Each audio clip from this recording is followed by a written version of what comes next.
Donald Trump hasn't gotten a lot of his agenda through, but he at least has stuff he can point to. He's got executive orders. He's repealed a lot of the sort of unilateral stuff that Obama did.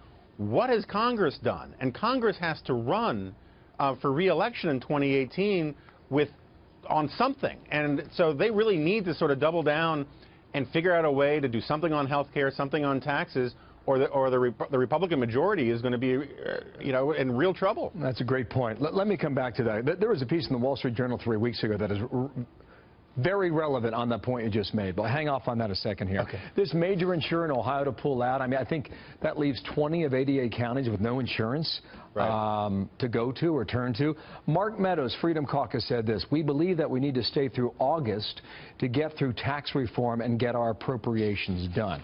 That would mean you blow off the August recess. Do you see any Congress taking that action?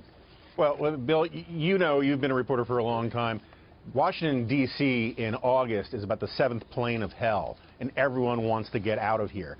But that said, there's only about 30 days left to this summer in terms of legislative days before the August recess. They want to do health care, tax reform. They got some debt limit stuff. They got, there's a lot of big ticket items coming. And then once you get into 2018, there's not a lot of time or maneuverability because it's an election year. If they have to cancel an August recess, I think they have no choice but to do so if that's the only way to get this stuff through. My sense is for those who voted for this Republican majority and voted for Donald Trump, they'd vote for that. They'd like to see them get this matter done. If you do not move the meter, to borrow another phrase for the second time, through the month of June. Now, you brought up a great point about the Republican majority. 3 weeks ago, Wall Street Journal concluded the following way: "No one knows how the various Trump investigations will play out, but Republicans can adapt and criticize or defend as new facts arise. Whatever happens, they'll be in a stronger position if they do not squander their current majorities as Democrats hope they will." Jonah, therein lies the game in your town today. No, I think that's exactly right.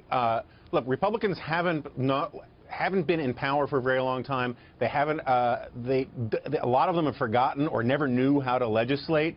And one of my hopes, criticisms aside of Donald Trump, one of my hopes is whoever was president, that the Republicans would get back to the sort of proper constitutional structure, which says that the Congress is the first branch of government.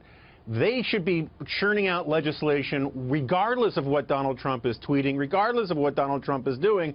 But instead, because of about 60 years of inertia, this city is designed to follow the president's lead. And it's very difficult for these guys to figure out how to set out their own path.